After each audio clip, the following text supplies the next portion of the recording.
कुछ दिन पहले करण मंदिर में आया था। उसे लगा मेनका जी रोज मंदिर में आती हैं, पर मेनका जी 15 दिन महीने में एक बार आती थी। मतलब कोई बात है जिसकी वजह से छोटी माँ ने सबसे झूठ बोला, और हो सकता है कि वही कारण हो करण की परेशानी का, या शायद ये भी हो सकता है कि उसी से करण की मौत के कोई तार भी जुड़े हों।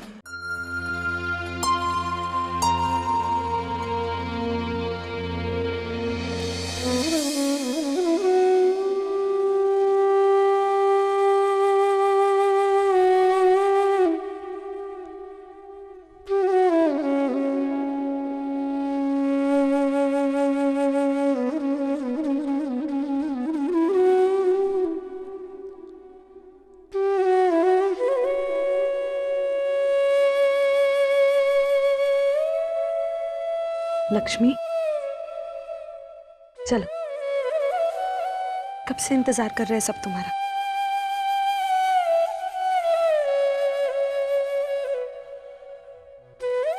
जीवती रहे।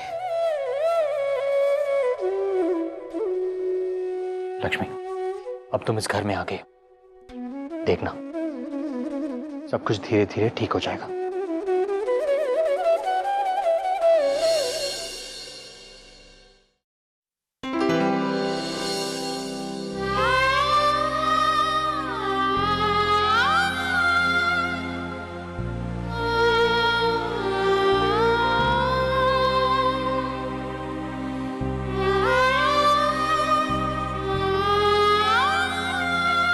लक्ष्मी, जरा इन फूलों को तो देखो, तुम्हें बहुत पसंद है ना? मैं इसे वहां रखती हूँ।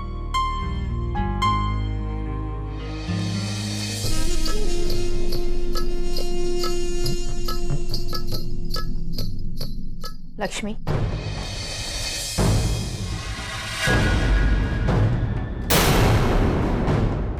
मैं इन हालात में हर वक्त तुम्हारे साथ रहना चाहती हूँ। तुम्हें कभी भी किसी भी चीज की जरूरत पड़े ना, तो मुझे बुला लेना। मैं तुमसे और करण से मिलने हॉस्पिटल भी आई थी, लेकिन नियति ने मुझे मिलने नहीं दिया।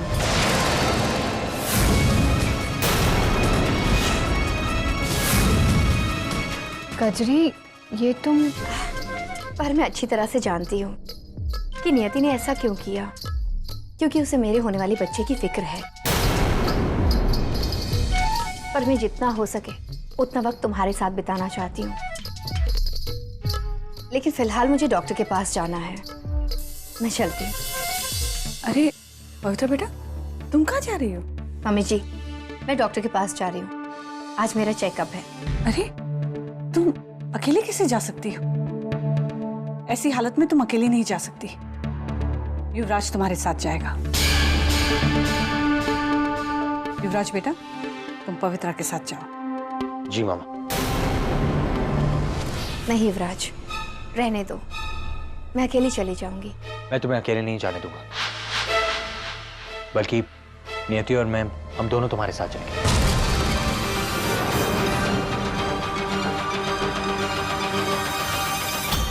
नियति नियति नियति, ये क्या हर जगह उसका आना जरूरी है? ऐसे साथ में घुसी रहती है जैसे मंगलसूत्र हो युवराज को।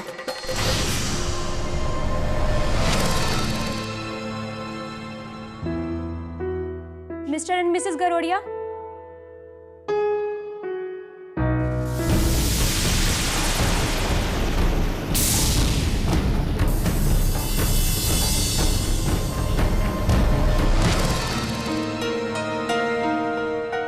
पवित्रा, चलो, डॉक्टर बुला रहे हैं। चलो।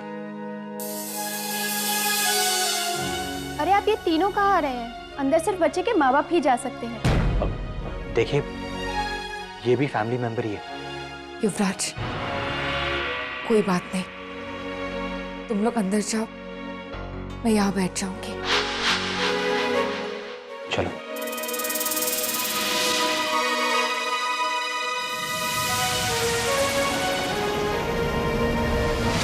देखिए, मैं समझता हूँ मेरा मुंबई जाना बहुत जरूरी है, लेकिन आप नहीं समझ रहे हैं कि मैं अपनी बेटी को आज घर लाया हूँ। मुझे नुकसान की कोई चिंता नहीं है। मैं मुंबई नहीं जा सकता तो नहीं जा सकता। क्या बात है? किसका फोन था? वो ऑफिस से गुणवंत का फोन था।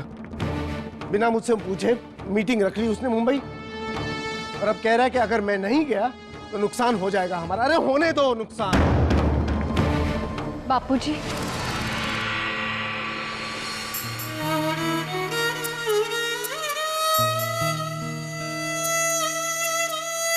बापूजी आप जाइए, मेरी फिक्र मत कीजिए, मैं ठीक हूँ। जी, हम संभालेंगे उसे, आप चिंता मत कीजिए। आप जाइए मीटिंग में। और बापूजी अगर आप नहीं जाएंगे तो मुझे और बुरा लगेगा। सूर्यकांत, लक्ष्मी इतना कह रही है तो चले जाओ ना।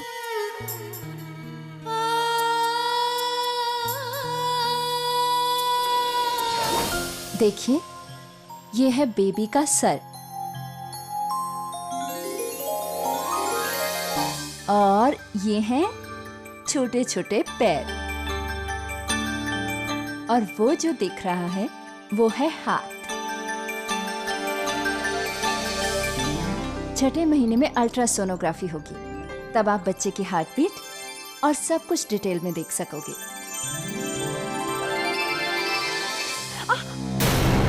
क्या हुआ? ऐसा अक्सर होता है, धीरे धीरे और ज्यादा होगा। पर क्या हुआ था? बच्चे ने लात मारी। कभी इस बात का एहसास किया है पहले? अब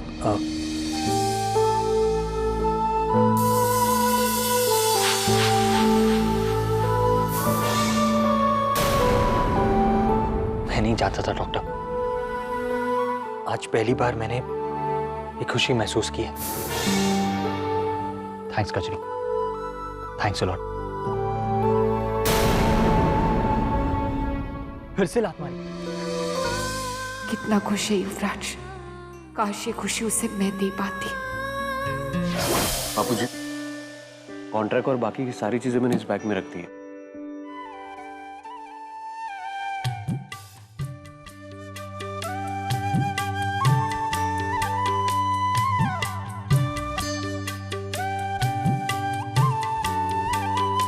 अपना ख्याल रखना बेटी, मुझे हर वक्त तुम्हारी फिक्र लगी रहेगी। जय श्री कृष्ण। आओ छुपा।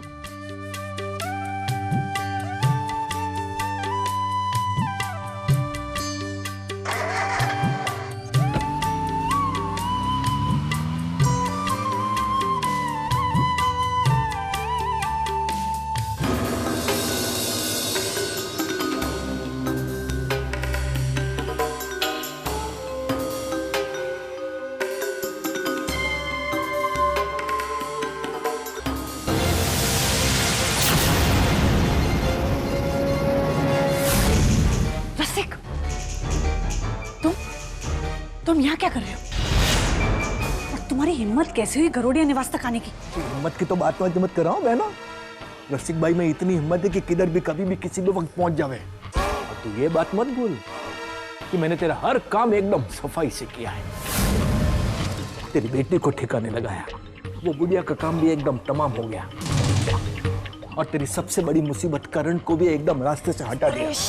धीरे बोलो, धीरे। हाँ, इतने धीरे बोलूंगा। जो मैंने तेरे पीछे इतनी मेहनत की है ना, उसका अगर मुझे इनाम मिलेगा ना तो मैं एकदम धीरे बोलूंगा। हो हाँ तो बोलो, कितने पैसे चाहिए रसिक? पैसा नहीं चाहिए भाई, इस बार मैंने प्रोग्राम बदल दिया है। मुझे गरोड़िया निवास में प्रवेश चाहिए, बस। तुम्हारा दिमाग तो ठिकाने है? तुम जानती हो तुम क्या बोल रहे हो? युवराज तुम्हें इस घर में पैर तक नहीं रखने देगा। अरे वो मेरा खून है, वो कुछ नहीं करेगा मुझे। माना कि युवराज तुम्हारा खून है, लेकिन बेटा है मेरा। और ये जो सारी तुम्हारी इच्छा है ना, पूरी होना तो दूर की बात है, उसके बारे में सोचने की भूल तक नहीं कर सकती। और ना ही गरोडिया निवास में मैं तुम्हें प्रवेश दिलवाने में मदद कर सकती हूँ। जय श्री कृष्ण, जाओ यहाँ से। मैडम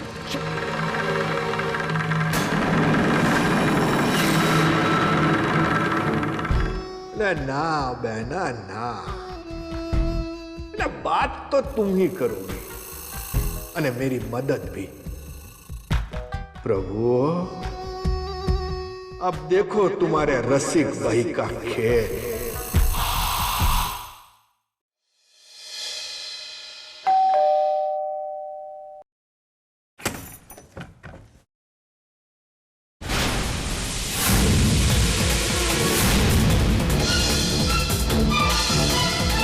रसिक मामा। कौन है गौरी? माँ वो रसिक मामा।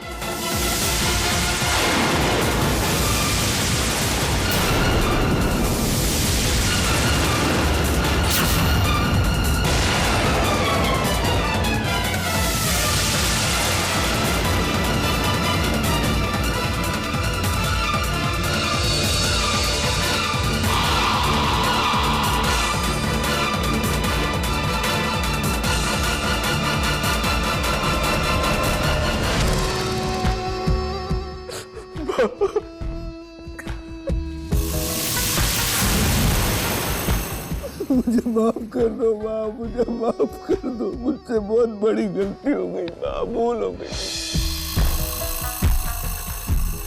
मैंने आज तक गरोड़े परिवार के साथ जो कुछ भी किया है ना, उसके लिए मुझे दिल से पछतावा है। मैं तो करण से भी माफी मांगना चाहता था, पर मुरारी की लीला देखो कैसी न्यारी। उसने मुझे उससे मिलने का मौका तक नहीं दिया। मैंने आज तक जितने भी गंदे काम करे ने, उसकी सजा मुरारी ने मुझे दे दी। मैं जेल में खाली एक ही बात का विचार करता था, मैं जिस दिन भी बाहर निकलूंगा ना, तो पहले गौरडिया निवास जाऊंगा और आपके पैरों में पड़ जाऊंगा। वहां मैं आपसे माफी मांगूंगा। बस मुझे एक मौका दे दो, बस एक मौका।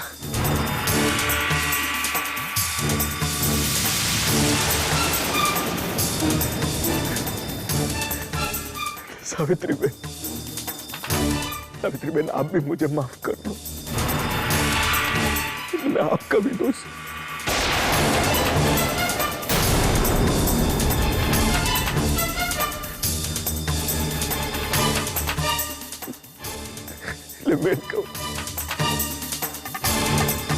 तू मुझसे उम्र में छोटी है ना, तू तो जानती है ना कि मैं अभी बदल गया हूं। मुसीबत की इस घड़ी में कम से कम तू तो मेरा साथ दे। माँ को बोल दे मुझे माफ कर देने, एक बार बोल दे, बस माफ कर देने को बोल दे। माँ रसिक भाई को माफ कर दो। आप लोगों को नहीं लगता कि रसिक भाई बदल चुके हैं? कम से कम उन्हें एक मौका तो दीजिए। मुझे एक बार माफ कर दो, बस एक बार। मुझे एक मौका दे दो, बस एक मौका। ठीक है बाबा। बोलते रहे आदमी का कर्म उसका पीछा नहीं छोड़ता है। आज मेरे बुरे कर्म ही मेरे आड़े आ रहे हैं। आज मैं सुधर गया हूं तो कोई मेरी बात का विश्वास नहीं करता है। बोलो, आप नहीं चाहते हो नहीं कि मैं इधर रहूं, तो मैं चला जाता हूं।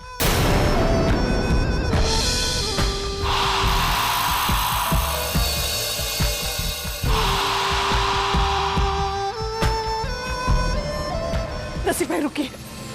माँ रोकिए ना रसिक भाई को, एक बार रोकिए, मेहरबानी करके उन्हें रोकिए ना। उसके आंसू कह रहे हैं कि वो सचमुच बदल गए। माँ रोकिए ना इन्हें।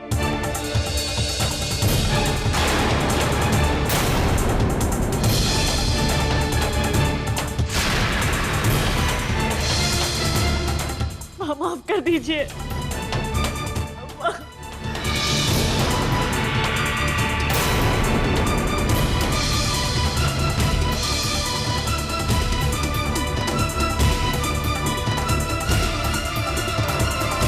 रुक जाओ रसिक।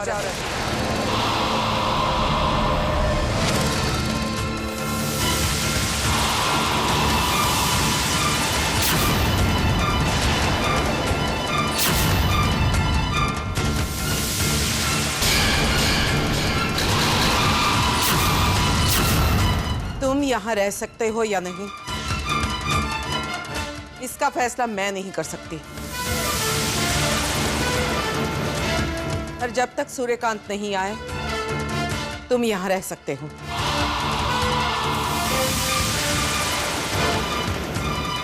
उसके आने के बाद ही इस बात का फैसला होगा।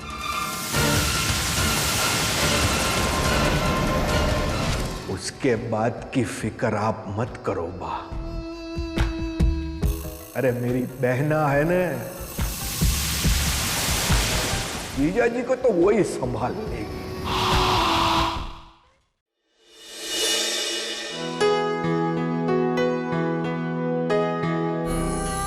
युवराज और पवित्रा को इस खुशी के साथ अपने हाल पर छोड़कर मुझे यहाँ से चलना चाहिए। युवराज को एक बार फोन करके बता देती हूँ।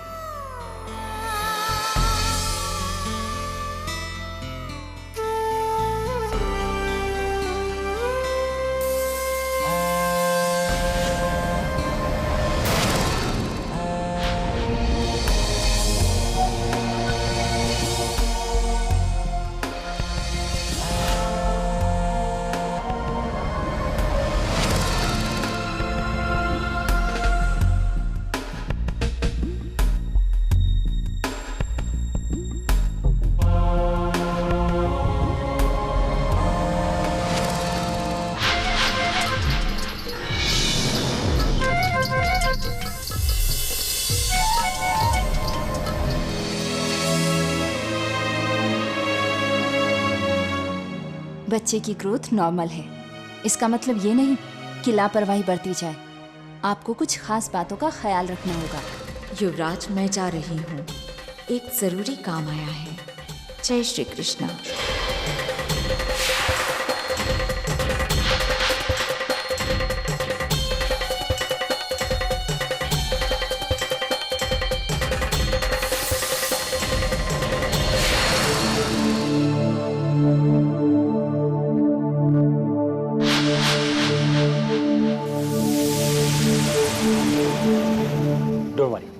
मैं बच्चे का ख्याल पूरी तरह से रखूंगा। Can we leave now? Sure, take care. ये आपकी file. Thank you doctor. Bye.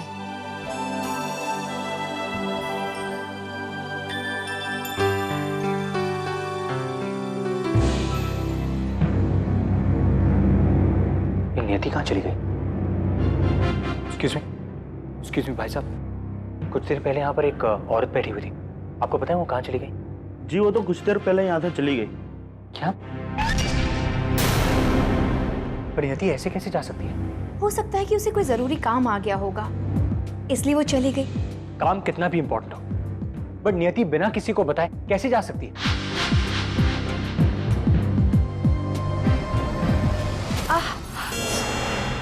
युवराज, मैं मुझसे खड़े हुआ नहीं जा रहा। कचरी, आई एम सॉरी, मैं तुम्हें इस तरह इंतजार नहीं करवाना चाहता था, पर नियति, चढ़ी के चलो।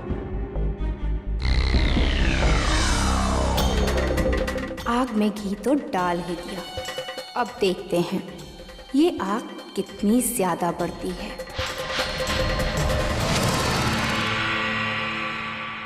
ए रसिकलाल, એટલે પહોંચ ગયા હો ભાઈ તું ગરોડિયા નિવાસ।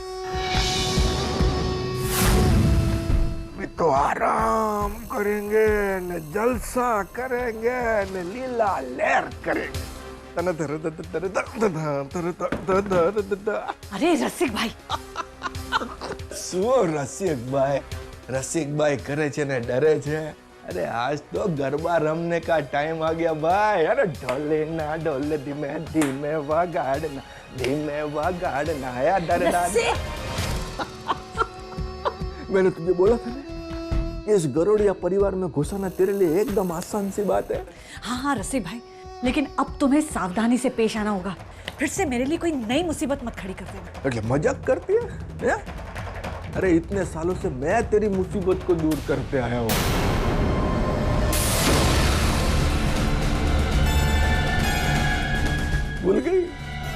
भूल गई कि कैसे शादी कराई थी तेरी इस गरोड़िया परिवार में?